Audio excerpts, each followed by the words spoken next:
Cet été, je vous emmène avec mon partenaire RZN Radio à la rencontre de nouvelles voix. C'est une série de rencontres imaginées par RZN que j'ai le plaisir de vous faire découvrir jusqu'à début août. Vous y croiserez des personnalités attachantes, atypiques, certaines connues, d'autres anonymes, des histoires qui m'ont touchée et que j'ai choisies pour ça. Et courant août, on se retrouve avec des replays de La Petite Voix pour découvrir ou redécouvrir certains épisodes. Bonne écoute et bel été!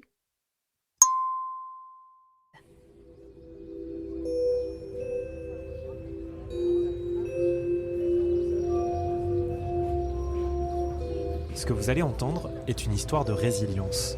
On avait de la gaieté, c'était bien, on discutait, on faisait les veillées ensemble. Qui amène aussi par des pratiques en rencontrant l'autre, se connecter, à s'unir. Qui m'ont appris à discuter avec l'autre, à accompagner l'autre et à avoir un œil. En tout cas, l'histoire a été racontée et il y a quelque chose qui peut être par la suite partagé. Donner envie aux gens de venir avec toi dans l'histoire que tu racontes.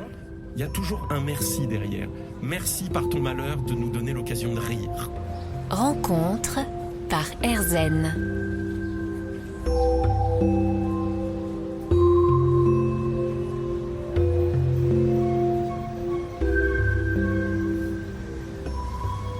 Il y a des rencontres dans la vie qu'on attend depuis très longtemps, parce qu'un livre, un mot, une phrase a changé quelque chose en nous.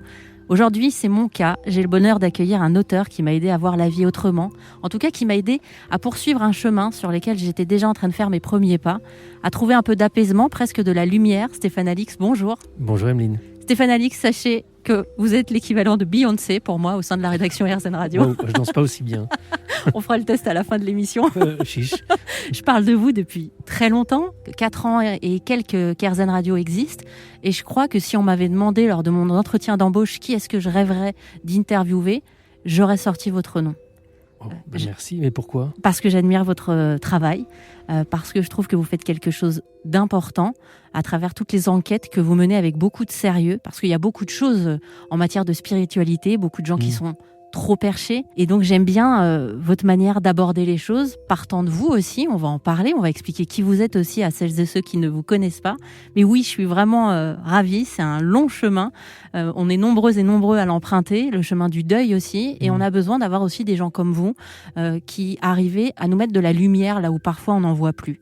Donc rien que pour ça, merci beaucoup Stéphane. Ça me touche beaucoup, merci. Donc vous êtes journaliste, écrivain, fondateur, dites-moi si je le prononce mal, de l'INRES ou l'INRES ? L'INRES, c'est ça. L'Institut des recherches sur les expériences extraordinaires, un lieu de réflexion sur ces phénomènes qui défient aussi la compréhension, mais qui nous relient à quelque chose d'un peu plus grand. J'ai découvert moi votre travail avec votre livre Le Test, où vous racontez cette expérience bouleversante que vous avez menée avec, à la mort de votre père. En fait, vous avez décidé de cacher des objets dans son cercueil, sans en parler à personne, pour voir si un médium pourrait les identifier. Évidemment, c'est un livre, moi, qui m'a beaucoup marqué. Il m'a aidé personnellement à envisager un peu la mort autrement, même si mon cousin Didier, qui va écouter cette interview, c'est lui qui m'a vraiment mis en chemin à l'époque sur une possibilité de la vie après la vie. J'ai 14 ans, ma maman meurt d'une longue maladie. Donc elle a pendant 12 ans traversé un cancer, elle meurt. Et de temps en temps, quand j'étais petite, je demandais à mes parents, j'étais vraiment tracassée à cette idée-là. Je dis, mais est-ce qu'il y a quelque chose après la vie ? Et les deux me répondaient, non, il n'y a rien. On n'avait pas de religion. Et j'étais très perturbée par tout ça. Et il y avait mon cousin Didier, qui est le cousin germain de mon père, et qui était un peu, je sais pas, pour la famille, celui qui était le plus proche de la spiritualité. Et donc, je me retrouve quelques semaines après le décès de ma maman, chez ma tata Monique, près de la cheminée, et il se met à me parler de sa croyance, la vie après la vie. Il me dit, mais il y a quelque chose d'autre pour moi derrière. Et si tu es bien attentive, ta maman va t'envoyer des signes. Ça m'a fichu une de ses trouilles sur le moment. Et minuit, je me dis, oh là là, mais c'est-à-dire, il me dit, non, mais rien qui fasse peur, en fait. Parce que ta maman va continuer à t'aimer, mais regarde autour de toi, il peut y avoir des papillons, des plumes, peut-être des jeux au niveau de la lumière. Et puis cet été-là, heureusement, j'ai commencé à recevoir ce que j'ai ressenti comme étant mes premiers signes. Et puis j'ai cheminé comme ça pendant des années jusqu'à la lecture de votre livre. Donc merci de m'avoir écouté si longuement, Stéphane Alix. Je voulais partager ça parce que je pense que je ne suis pas la seule à vous partager régulièrement ces petites expériences. Comment vous êtes mis en chemin en fait ? Comment vous découvrez cette possibilité d'une vie après la vie ? Clairement, en étant concerné moi-même par la mort de mon frère en 2001, en avril 2001 en Afghanistan.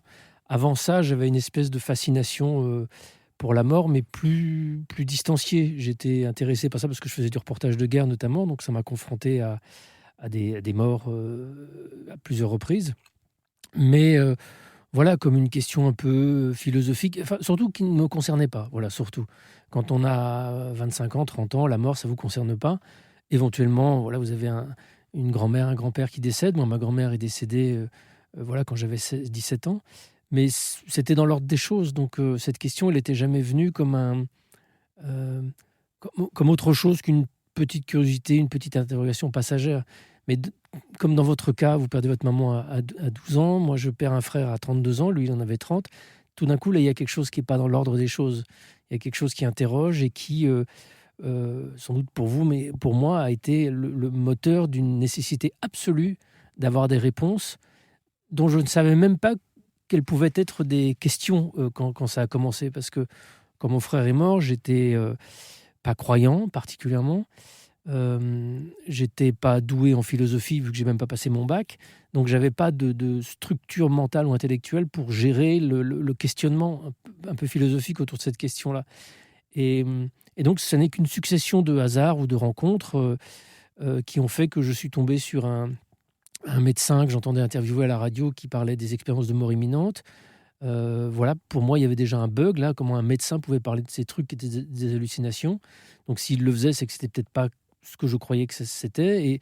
Et en l'écoutant et en commençant à travailler sur le sujet, je m'aperçois que ce sont des expériences réelles qui n'ont rien à voir avec une hallucination et qu'elles correspondent peut-être à ce qui se passe au début de la mort, etc., etc. Et puis à partir de là, j'ai trouvé un champ qui était exactement le champ que je pouvais, moi, en tant que journaliste, explorer. Un champ de faits, d'observations, de recherche scientifique, d'experts ayant travaillé sur tel ou tel aspect des choses.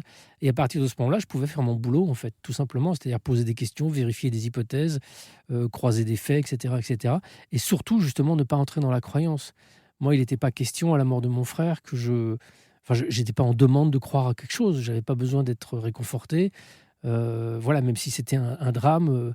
je suis un bonhomme, donc je gère. Enfin, vous voyez, nous, les hommes, on gère. Enfin, il paraît. Donc voilà, j'avais pas eu... Mon intérêt pour ces sujets-là n'est pas né de la nécessité de prendre soin de moi, de faire mon deuil, entre guillemets. Enfin, je déteste cette formule. Et c'est vraiment quand tout d'un coup, j'ai compris que journalistiquement, je pouvais interroger ce sujet-là et que je pouvais le faire de façon rationnelle, comme j'avais été habitué à travailler auparavant, là, c'est devenu assez excitant.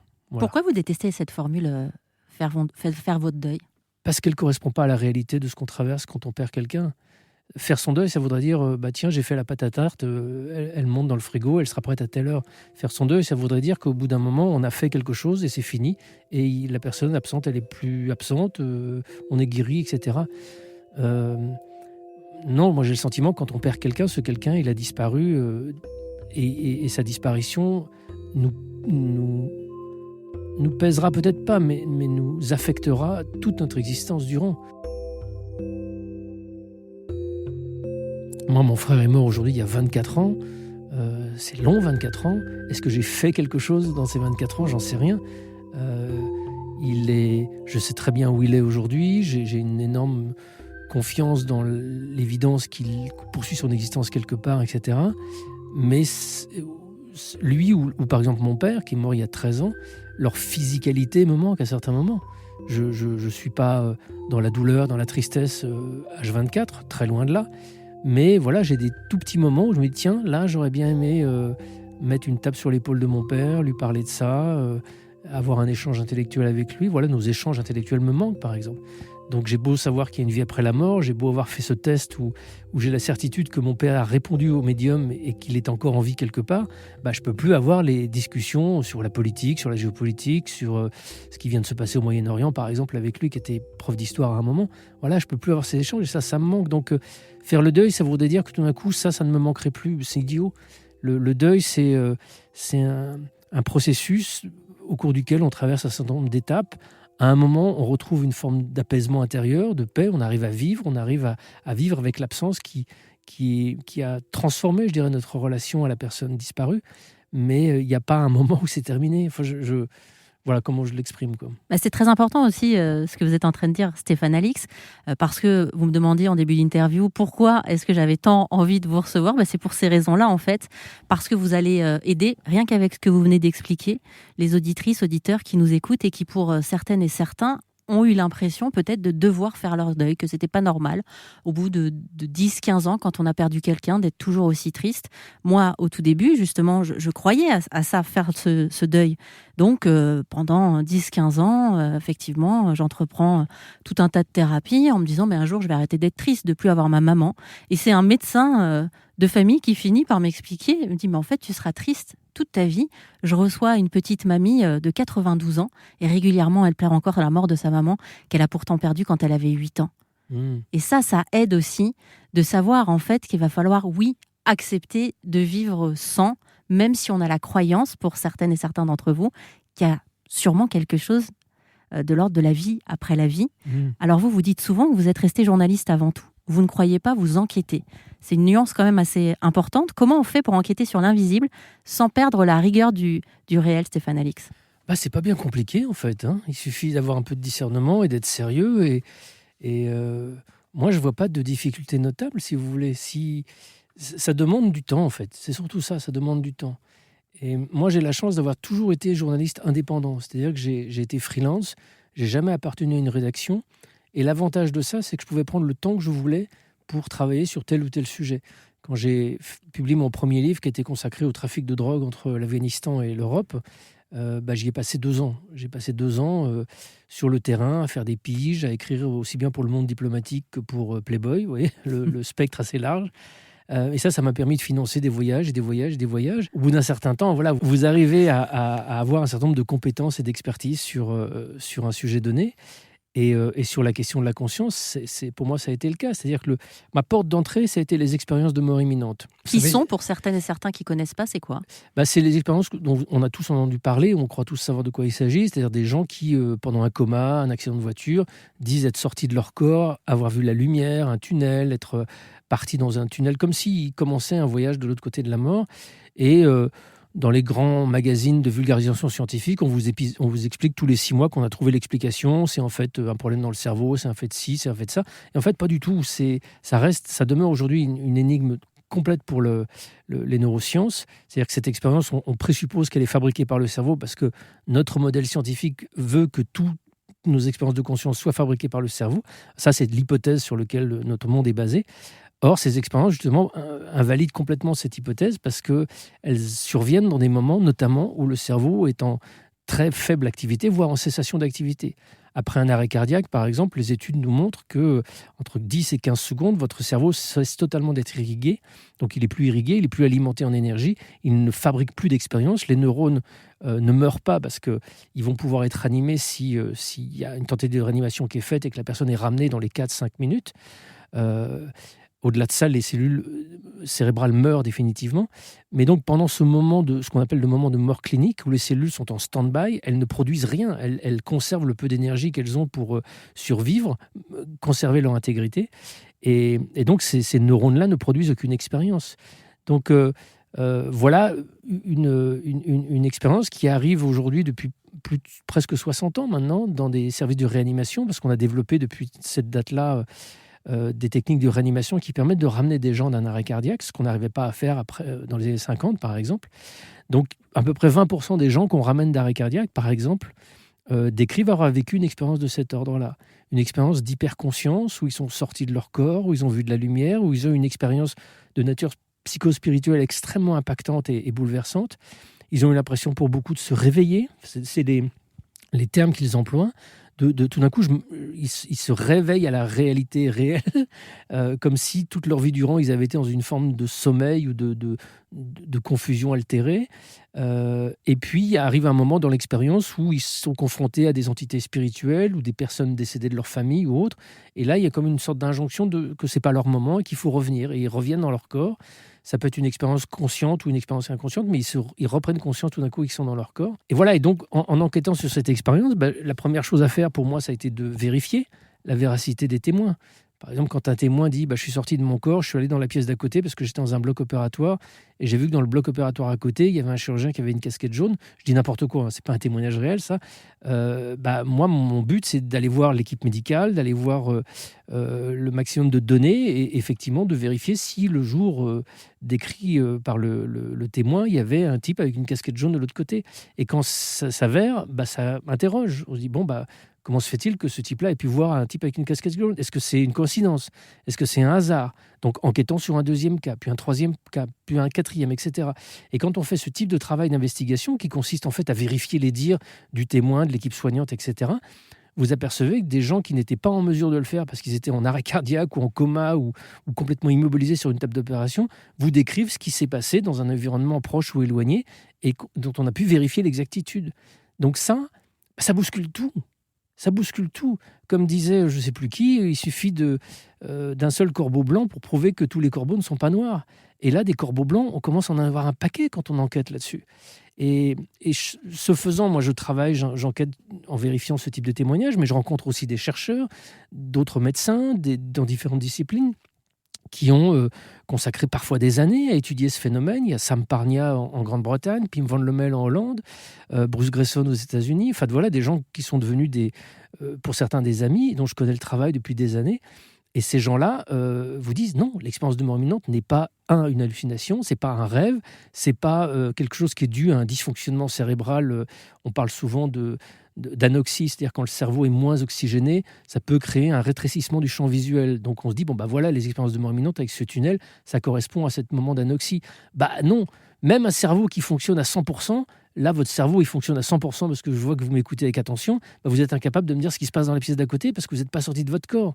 Donc si par contre vous me disiez, là, je suis en train à la fois de vous écouter et puis je suis en même temps dans la pièce d'à côté... Méfiez-vous de moi, Stéphane, vous n'êtes pas au bout de vos surprises. Je vois ça, effectivement. J'irai vérifier vos dires. Et si... alors que je suis physiquement en présence de votre corps ici et que vous me dites je viens de voir ce qui s'est passé dans la pièce d'à côté et que je peux le vérifier, ça impose de se questionner. Voilà. Et ce qui m'a, moi, troublé, c'est de m'apercevoir que malgré les faits qui peuvent être vérifiés, et là, je ne vous parle pas d'un cas anecdotique, je vous parle de centaines et des centaines de cas qui peuvent être vérifiés, qui sont extrêmement bien documentés. Malgré cela, il y a encore des idées préconçues qui ont la peau dure et qui continuent à nous laisser entendre que finalement tout ça n'est rien et que tout ça n'a pas vraiment une grande importance. Si, les expériences de mort imminente sont un phénomène qui vient bouleverser totalement notre conception de la relation entre cerveau et conscience et elles alimentent une nécessaire et une obligatoire remise en question.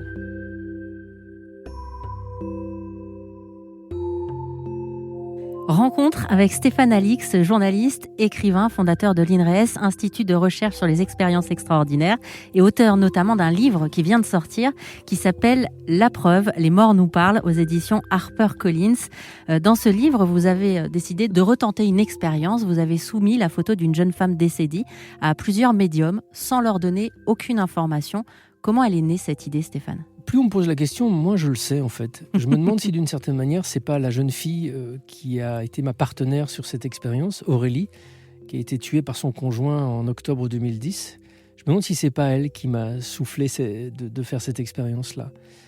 En fait, pour vous répondre de façon plus réaliste, l'idée est venue il y a quelques mois en entendant notamment parler de... Vous savez, ce qu'on voit souvent dans les séries télévisées, de médiums qui collaborent avec la police, comme si c'était une possibilité, comme si on devrait plus souvent faire ce genre de collaboration. Et je connais bien les médiums, j'en teste et j'en côtoie depuis presque 20 ans. Et j'avais envie de tenter une expérience pour mettre un peu en évidence comment ils peuvent intervenir ou ne pas intervenir dans une enquête policière. Donc j'ai sélectionné plusieurs cas qui auraient pu servir de terrain à une expérience comme ça. Et parmi ces différents cas, il y avait le cas d'Aurélie, qui est une jeune fille que je n'ai jamais connue, que je n'ai jamais rencontrée. Elle a été tuée par son conjoint donc en octobre 2010. Et quelques années après, 9 ans après, j'avais discuté avec son papa. J'avais eu une conversation téléphonique avec lui il y a 6 ans de ça. Pas tellement sur l'histoire d'Aurélie, mais plus sur le parcours de deuil de lui et de son épouse après la mort de leur fille. Donc j'avais lors de ces discussions que j'ai réécoutées après coup, il m'avait donné aucun détail sur la vie d'Aurélie, sur les circonstances détaillées de son départ. Je savais juste qu'elle avait été tuée par son mari, et son mari s'était suicidé juste après.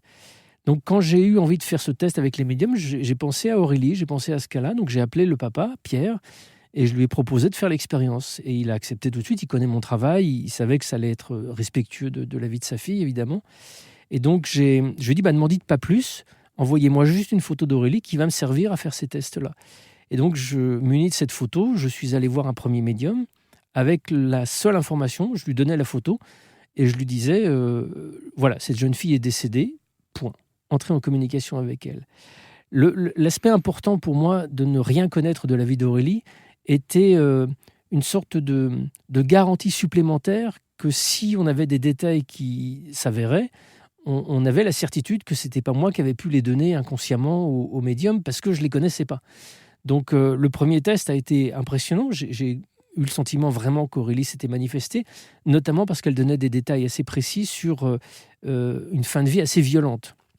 Donc je ne connaissais pas la véracité des détails, mais je savais qu'effectivement, malheureusement, sa fin de vie a été violente. Donc ça m'a incité à faire un deuxième test avec un deuxième médium. Là, ça a été encore plus manifeste. Et puis le troisième médium, pareil, il y a eu une espèce de convergence dans les seuls éléments que je pouvais, moi, dont je pouvais juger de la véracité, à savoir la violence du départ. Et ça m'a incité à faire le test jusqu'au bout avec les 7 médiums. Et une fois que tous ces tests ont été faits, je les ai retranscrits sur papier, donc pour avoir vraiment l'intégralité de ce qui avait été dit. Et je suis allé voir le papa d'Aurélie avec ses retranscriptions. Et nous avons examiné ensemble qu'est-ce qui était juste, qu'est-ce qui était pertinent, qu'est-ce qui lui parlait, etc. Et c'est là véritablement que j'ai vu non seulement la convergence entre les différents médiums, mais aussi plein d'éléments sur la vie d'Aurélie, sa passion, un certain nombre de détails de son existence, bien évidemment sa mort. Et c'est là où il n'y a pas 36 hypothèses. On était clairement devant la démonstration qu'Aurélie est encore vivante quelque part et qu'elle communique avec des médiums. Votre livre s'appelle « La preuve ». Moi, je me suis posé la question, parce que effectivement, on a parlé un peu de votre parcours. Ça fait 20 ans que vous cheminez aussi dans des domaines comme le thème de la vie après la vie, dont on parle depuis tout à l'heure.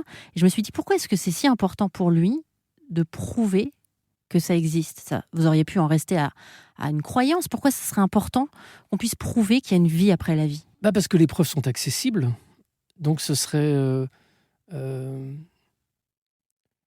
je ne sais pas, là ce que vous me dites me fait penser à une question qui avait été posée à un alpiniste, savoir pourquoi est-ce qu'il montait sur cette montagne. Il répondait parce qu'elle est là. Moi, c'est un peu la même chose. C'est-à-dire que le travail que j'ai fait depuis presque plus de 20 ans maintenant sur la question de la conscience et de la vie après la mort m'a amené à découvrir qu'il était pas du tout irrationnel de considérer que la vie après la mort peut être une réalité, qu'on a aujourd'hui des éléments de preuve extrêmement solides qui vont dans cette direction et qui l'étayent. Mon précédent livre, La mort n'existe pas, rassemble l'ensemble de ces éléments-là. Et sur le sujet de la médiumnité que j'ai déjà abordé, on est dans un monde qui ne sait pas trop de quoi on parle. Est-ce que les médiums, c'est des voyants? Est-ce qu'ils peuvent dire l'avenir? On mélange un peu tout. Est-ce que c'est pas des charlatans? Est-ce que c'est vraiment comme dans les films? Ils pourraient retrouver Dupont de Ligonnès et tout ça. Enfin voilà, on mélange en espèce de fourre-tout. Donc pour moi, ce livre-là, avant de faire la preuve du phénomène, c'était aussi mon désir d'expliquer un peu de quoi il s'agit, comment les médiums parlent de leur activité, qu'est-ce qu'ils peuvent dire sur leur capacité, jusqu'où ils peuvent aller, jusqu'où ils ne peuvent pas aller, etc. Et pourquoi c'est important de le prouver? Parce que ça existe. Enfin, je sais pas, moi, c'est... Vous voyez, Didier, votre cousin, vous avez fait énormément de bien en partageant ce qui était pour lui des croyances. Ça vous a touché et c'est précieux. Mais on peut aller encore plus loin que la croyance. C'est-à-dire que Didier, il aurait pu vous apporter aussi des éléments de preuve pour vous dire, voilà, ta maman n'est pas morte, elle est encore quelque part. Et ça, du fait que ça soit en dehors du registre de la croyance, permet d'aborder ce sujet-là, justement en étant libéré de la nécessité de devoir se plier à un dogme. Parce que la croyance, elle est toujours imparfaite. Regardez les religions qu'il y a sur cette planète. Elles ont des dogmes très différents les unes des autres. Est-ce qu'elles sont toutes fausses? Est-ce qu'elles sont toutes justes? Est-ce qu'il y en a une qui est plus juste que les autres? J'ai du mal à concevoir ça. Je pense que toutes les religions de cette planète ont un angle sur une réalité transcendante qui est identique et qui est la même, mais que leurs angles ont des différences culturelles et sociales en fonction de la façon dont ces religions sont apparues au fil de l'histoire. Moi, ce qui m'intéresse, c'est de me débarrasser des illusions et d'aller au cœur des faits. Et donc, sur la médiumnité, et surtout sur la médiumnité, vous avez ceux qui n'y croient pas d'un côté, et puis ceux qui y croient de l'autre côté. Et parmi ceux qui y croient, il y a tout et n'importe quoi comme perception et comme vision du monde. Moi, ce qui m'intéresse, c'est de débarrasser ça des croyances qui peuvent parfois être délétères ou illusoires, pour aller vraiment au cœur des choses. Qu'est-ce qu'on peut faire ? Qu'est-ce que c'est qu'un médium ? Qu'est-ce que c'est que cette capacité qu'il a ? Est-ce que c'est un don ? Est-ce que c'est une capacité qu'on peut développer ? Est-ce qu'on peut l'amplifier ou pas ? Voilà, tous les médiums dans ce livre répondent à ces questions, et pour moi, c'est précieux qu'on puisse s'appuyer sur la science et sur une démarche rationnelle pour démontrer que la vie après la mort n'est pas une croyance, justement. Vous parlez aussi, un premier chapitre de votre livre, des scientifiques qui sont penchés sur ces phénomènes, notamment une chercheuse américaine. Donc il y a des gens qui, effectivement, au moment où on se parle, étudient ces phénomènes. Vous pouvez nous expliquer un petit peu ce que Julie Béchel a commencé à découvrir ? Alors, il y a différentes équipes qui travaillent sur le sujet, mais c'est vrai que Julie Béchel travaille, elle, depuis presque 20 ans sur la question. Elle a été à un moment l'assistante d'un autre chercheur américain qui s'appelait Gary Schwartz, qui a fait à un moment de sa vie des recherches sur la médiumnité. Elle consistait essentiellement à objectiver la communication extrasensorielle avec un monde de l'au-delà ou une autre source, mais à objectiver la communication extrasensorielle. Je m'explique. Un médium, c'est quoi ? C'est une personne qui prétend communiquer avec l'au-delà. Comment ça se traduit ? Ça se traduit par le fait que cette personne donne des informations qu'elle obtient de l'au-delà. La première question, c'est comment elle a pu obtenir ces informations-là ? Elle a pu les obtenir en trichant. Elle a pu les obtenir de différentes manières, avec différents biais qui peuvent s'expliquer. Un des biais majeurs, c'est notamment l'effet Barnum, qui consiste à donner de l'importance à quelque chose qui n'est pas très spécifique. Si par exemple, là je vous dis... j'ai l'impression que votre maman est présente, elle a des longs cheveux. Déjà, là, je prends le risque de faire une erreur parce qu'elle a peut-être les cheveux courts. Donc, si je ne donne pas d'informations sur les cheveux, mais que j'ai l'impression que votre maman est là, elle est très heureuse, là, je donne rien, aucune information réelle ou spécifique. Je vais un peu à la pêche. Et vous, comme vous avez envie que je communique vraiment avec votre maman parce que je vous ai prétendu être médium, vous allez me dire, oui, c'est ma mère, super, ça ne m'étonne pas qu'elle est heureuse. Et puis, je vais poser une question en vous disant, par exemple, elle a des beaux cheveux, ils sont peut-être un peu clairs, et sauf qu'elle était brune, donc vous allez me dire, non, elle était brune. Ah oui, c'est des reflets, mais effectivement, elle a les cheveux bruns, ils ont l'air un peu longs. Vous me direz, oui, effectivement, ils étaient longs. Et vous voyez, je donne que des choses très générales, je vais un peu à la pêche, et vous, par votre émotion et vos réactions, soit verbales, soit même inconscientes, parce qu'un bon psychologue va déceler sur le visage de son interlocuteur s'il tape juste ou pas. Au bout d'une demi-heure, vous allez vraiment avoir l'impression que j'ai parlé avec votre maman alors que je n'ai donné que des généralités et que c'est vous-même qui avez fourni les informations. Donc pour se prémunir de ces biais, Julie et l'équipe, ou Gary Schwartz ou les autres chercheurs ont mis en place des protocoles qui consistent à faire des expériences en aveugle, en double aveugle, en triple aveugle. Vous enquêtez donc depuis plus de 20 ans sur la vie après la vie.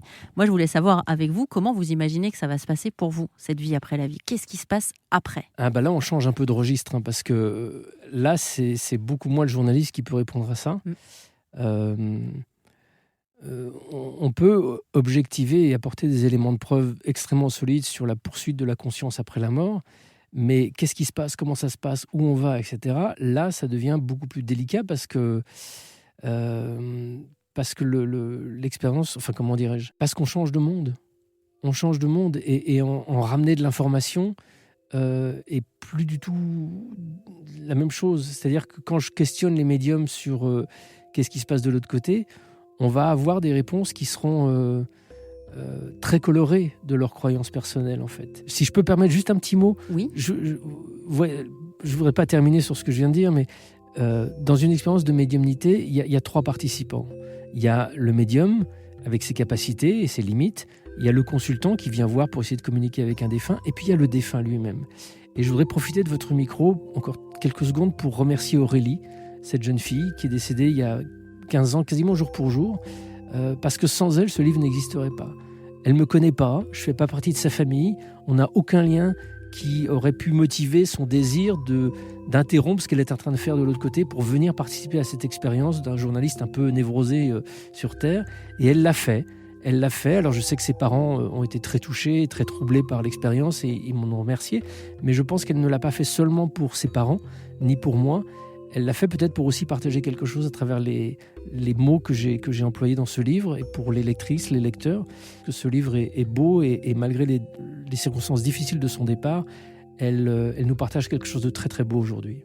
Merci à Stéphane Alix d'être venu se raconter au micro d'RZN Radio dans Rencontre par RZN. Stéphane Alix que vous allez pouvoir continuer à découvrir dans son nouveau livre qui s'appelle La Preuve et qui est sorti aux éditions HarperCollins.